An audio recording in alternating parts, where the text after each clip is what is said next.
Bueno, hemos regresado con el último segmento sobre coyuntura económica boliviana. Se ha decidido por mayoría, por consenso, que vamos a ver la opción de devaluar la moneda en algún momento. La cosa es cuándo, ¿no? La siguiente pregunta va más relacionada al tema de producción y productividad. Al parecer, una de las prioridades de cualquier modelo económico es el lograr un aparato productivo con valor agregado y competitivo en el mercado internacional. En la historia reciente, y desde el intento de la sustitución de importaciones, que en el sudeste asiático ha funcionado mejor que en Latinoamérica tal vez, hasta el día de hoy parece esta prioridad en los modelos económicos, sin importar la ideología que haya, tanto en Bolivia como en otros países, ¿no?, del mundo. Al día de hoy, ¿se ha progresado en Bolivia con o se ha retrocedido con la diversificación del aparato productivo? Por favor, iniciemos por acá, José Gabriel. No se ha diversificado. Creo que esa es una de las, no lo voy a poner en términos duros, iba a decir una de las grandes mentiras, pero sí voy a decir que es uno de los grandes fallos, no solo de este gobierno, sino desde el 80 y incluso antes, desde mediados de los 50, cuando se soñaba con una Bolivia industrial. Es algo que no logramos. ¿Por qué? Porque en gran medida el peso del sector público ha desplazado a la inversión privada. La gran diferencia de las empresas públicas hoy por hoy respecto a las empresas públicas hace 20, 30, 40 años, tenemos empresas públicas en toda la historia de la economía boliviana, es que las empresas públicas hoy por hoy compiten con el sector privado en aquellos pocos lugares productivos. Paperbol, Lácteos-Bol, Enatex entraron directamente a competir con el sector privado. A eso súmale que hay una serie de medidas de política económica que han desincentivado la inversión formal. Estoy hablando, tú bien mencionabas, los incrementos exagerados en los salarios, que aunque le benefician al trabajador que ya tiene un ítem o ya tiene un contrato, hace más difícil la contratación de jóvenes, de mujeres, de personas que ya tienen una edad avanzada y que todavía podrían aportar. Es decir, hay una política salarial que desincentiva la contratación formal. También hay una ausencia de política industrial. No sabemos todavía cuáles son los incentivos efectivos que se podría dar a la industria nacional para que ésta pueda abrir mercados o atacar mercados que el propio Estado haya abierto. Entonces hay probablemente una serie de deficiencias que podríamos señalar, una larga serie de deficiencias, pero para responder en cortito, no ha habido una diversificación. De hecho, hay una concentración. Si tú miras las exportaciones el año 2000, 50% de ellas eran manufacturas. Si tú miras los datos del 2016, 85% de las exportaciones son gas y minerales. Si a eso le sumas la soya, que también es un recurso natural, llegas casi al 92%. Entonces solamente 7% de las exportaciones son en manufacturas. Claramente ha habido un retroceso del sector. Ha habido un retroceso, dice sí. José Gabriel. Bueno, Agnes, por favor, líneanos con tus... Yo creo que no hay ni un progreso ni un retroceso con respecto a la diversificación. Y si vamos 100 años atrás, vemos que en 1920 la demanda del estaño global subió y la oferta era muy poca. Básicamente Bolivia era el único país que podía ofertar estaño. Y por unos buenos años disfrutamos de ese boom y nuestra economía creció basada en la exportación del estaño. Cuando llegó la gran recesión, los precios del estaño bajaron y nuestra economía entró en una recesión. Y esto se repite a través de la historia. Si nos saltamos de 1920 a los 70, es otra vez la misma historia. En los 70, durante el gobierno de Banzer, el crecimiento económico fue un crecimiento alto. En promedio, durante su gobierno, el crecimiento era de un 5.4%. Pero este crecimiento estaba empujado por la explotación de materias primas. En ese momento era el estaño y el petróleo. Entonces saltamos otra vez y llegamos al presente y nos encontramos en una situación similar.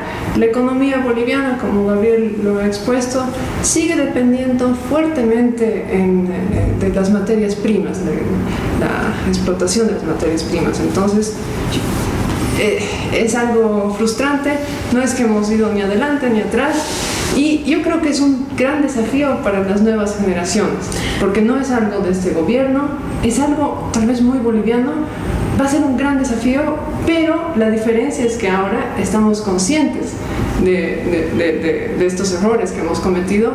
No va a ser fácil diversificar la economía, pero cambiar el hábito está aquí. Bueno, hemos hecho una retrospectiva bastante grande, sí, ¿no? Nos has dado un buen pantallazo a la historia. Y bueno, repite, Jaime, por favor. ¿Qué piensas al respecto? No estoy de acuerdo. Yo creo que a veces, hace un momento me decía José Gabriel, de que a veces se utilizan comparaciones hacia afuera, otras hacia adentro. Creo que la comparación siempre ha estado presente y tiene que ir en todos los niveles. Hacia nuestra historia, hacia lo que se ha realizado internamente y externamente. Y cuando hablamos de variaciones en cuanto a los niveles de exportación, también no solo deberíamos referirnos a términos relativos, sino también a términos absolutos. Nos ha mencionado de que nuestro porcentaje de exportaciones de bienes no tradicionales habría disminuido, pero en términos absolutos sí ha superado en creces lo que teníamos hace 10 años. Yo creo que algo que nos permite ver si nuestro aparato productivo ha cambiado o no ha cambiado es definitivamente la estabilidad de los diferentes sectores. Y la base, me imagino que estarán de acuerdo conmigo, es un sistema financiero. Lo que marca que una economía es sólida o no es sólida es el sistema financiero. ¿Por qué? Porque es ahí donde la gente deposita su dinero o se presta dinero. Nuestro sistema financiero ha tenido una gran evolución. A veces yo escucho que dicen las grandes cifras no se han aterrizado y disiento totalmente con ese criterio. ¿Por qué? El año 2005 teníamos una cartera de alrededor de 3.000 millones de dólares. Hoy tenemos una cartera de alrededor de 20.000 millones de dólares, que va hacia sectores comerciales, sectores productivos, vivienda social, y está totalmente diversificada. Y con un factor adicional, no es solo que se está prestando plata y que no se está pudiendo recuperar, porque eso quiere decir que los agentes económicos, las unidades económicas, las personas, nosotros, seamos empresarios micro, pequeños o grandes, o personas que quieren tener una casa, no tenemos la capacidad de pago. Todo lo contrario. Cuando analizamos nuestros índices de mora, vemos que el año 2003, si no estoy equivocado, teníamos un índice de mora del 16%. El año 2005 un índice de mora del 10%. Hoy en día todavía somos la economía con el mejor índice de mora de la región. ¿Qué quiere decir eso? Que la gente que se presta plata tiene la capacidad de devolver. ¿Y a qué voy con eso? Que durante los últimos años se ha hecho un impulso a dos factores fundamentales: la vivienda social y el sector productivo. El crédito productivo ha llegado a 436.000 unidades productivas. Esas son las cifras que nos ha presentado el gobierno y que no tienen una mora elevada. Es decir, que hay pequeños empresarios, microempresarios, medianos y grandes que se están prestando dinero para hacer producción, y ese dinero que se han prestado están teniendo la capacidad de devolverlo al sistema financiero de forma oportuna. Lo mismo pasó con la vivienda social: 45.000 personas beneficiadas y un sistema financiero que sigue prestando, sigue creciendo. Mercado de valores, que es importante, a veces no lo conocen en nuestro país, pero es un mercado que tiene una dinámica, más allá de que no se compara a otras economías. Se mueven 12.000 millones de dólares aproximadamente por año versus lo que se movía hace 10 años, hace 12 años, que eran 1.800, 1.500 millones de dólares. ¿Y dónde va esta plata? ¿Dónde se mueve esta dinámica? Este dinero entre inversionistas institucionales, fondos de pensiones, compañías de seguro, sociedades administradoras de fondos de inversión, que tienen una cartera más las inversiones temporarias de los bancos de 20.000 millones de dólares. ¿Y dónde están prestando estos dineros? ¿Dónde se está invirtiendo? En sectores productivos. En bolsa ya no acudimos las personas naturales a prestarnos por una vivienda, no acude cualquier persona, son sociedades de responsabilidad limitada, sociedades anónimas, y a través de vehículos de intermediación financiera muchos micros y pequeños empresarios. Entonces sí hay una dinámica, sí ha habido un aterrizaje y sí hay sectores productivos. Nuevamente, que no veamos grandes industrias exportadores, exportadoras no quiere decir que no haya un dinamismo de la economía y que no haya crecimiento industrial en diferentes sectores. Uno muy claro que se hace mención muchas veces es el sector gastronómico. Teníamos antes las salteñas paceñas, que las comíamos en un hornito y una pequeña industria muy chiquita. Hoy día es una gran industria, es una gran empresa que genera empleo sostenible. Ha crecido la pequeña y mediana empresa, pero todavía prevalece, como decía en el primer segmento, la materia prima, prevalece, pero no, nuevamente, la comparación no solo es Bolivia. Economías que tienen otra visión política y una visión diferente de la economía, depende del cobre. El día que los precios del cobre se caen, baja también la economía chilena y tiene sus problemas internos. No es solo Bolivia, es un tema internacional. Ok, licenciado Loza, ¿qué tiene usted que decir al respecto? Yo fui uno de los críticos del modelo que se llama primario exportador, que nos explicaba la colega, basado en materias primas. Y en el Plan Nacional de Desarrollo con Carlos Villegas está escrito el cambio de la matriz productiva, el cambio del modelo primario. Pero uno después se llega a preguntar, después de unos años, ese cambio es fácil. Muchos economistas como Daniel Rodrik, que era el propulsor de la industrialización, ya es más crítico. Y acabo de leer un informe del Banco Mundial sobre los límites de lo que él planteaba en el modelo liderado por manufacturas, por exportación de manufacturas. Salió recién. ¿Por qué son los límites? La tecnología, la globalización. Yo me pregunto, si el año, por ejemplo, 2000 hubiéramos decidido asignar los recursos a textiles, confecciones, manufacturas de cobre y manufacturas de madera, en lugar del sector primario exportador, ¿qué hubiera pasado si asignamos los recursos? Porque tienes que cambiar el modelo, asignar a otros recursos. Hubiéramos tenido la competencia ni siquiera de China, estamos hablando de Vietnam, estamos hablando mismo Brasil, que nos ha sacado de lo que son muebles y cuero, en un contexto de tecnología y ahorro de mano de obra. Toda la tecnología, cuando uno dice manufacturas vamos a generar empleo, ya es un mito, porque hoy la manufactura va a ser ahorradoras en mano de obra. Por lo tanto, a lo que voy mi reflexión, más bien, no es tanto el modelo primario exportador o liderado por exportaciones, sino cómo utilizamos el excedente económico que se genera para diversificar la consigna del 52 de tener diversificación económica. ¿Pero dónde? El sector agropecuario está creciendo más que el sector industrial.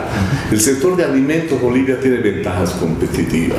Entonces, a esos sectores que los tenemos cerca y son intensivos en mano de obra por el sector que está, podemos asignar recursos, dar esa prioridad y no abocarnos ni cerrarnos en materia prima o en industrial, la propia materia prima que llega a ser commodity al final. Entonces, hay que diversificar, pero no repitiendo modelos de decir exportadores de manufacturas. Ahí va a ser gran responsabilidad. Se nos cae textiles y confecciones, va a ser peor que la caída del petróleo. Por lo tanto, la sugerencia es diversificar, pero con mucho cuidado.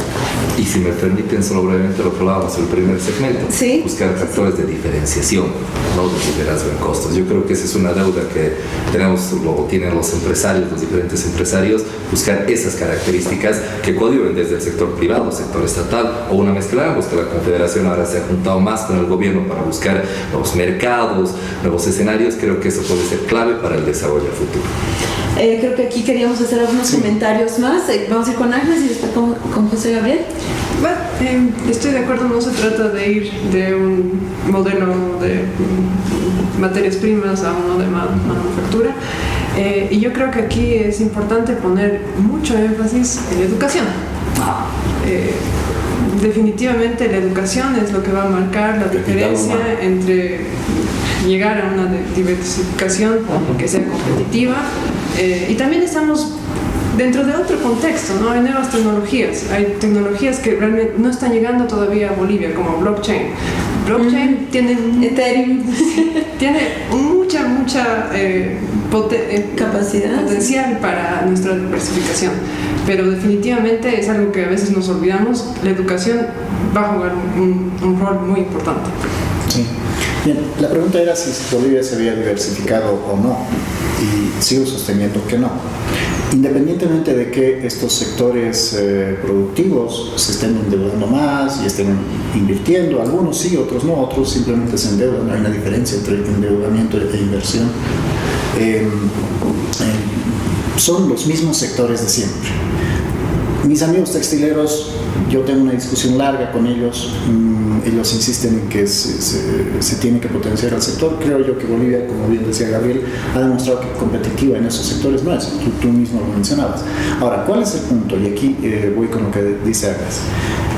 Pensar que la diversificación económica pasa por la industrialización de los recursos naturales probablemente es un error, porque se está basando en teorías de hace 50 o 60 años. ¿Ya? O sea, pasar de la tonelada de estaño al lingote de estaño no es diversificación productiva. Menos aún es generación de valor agregado, avance. No lo es. A eso hay que sumarle que, como decía Agnes, el contexto ha cambiado.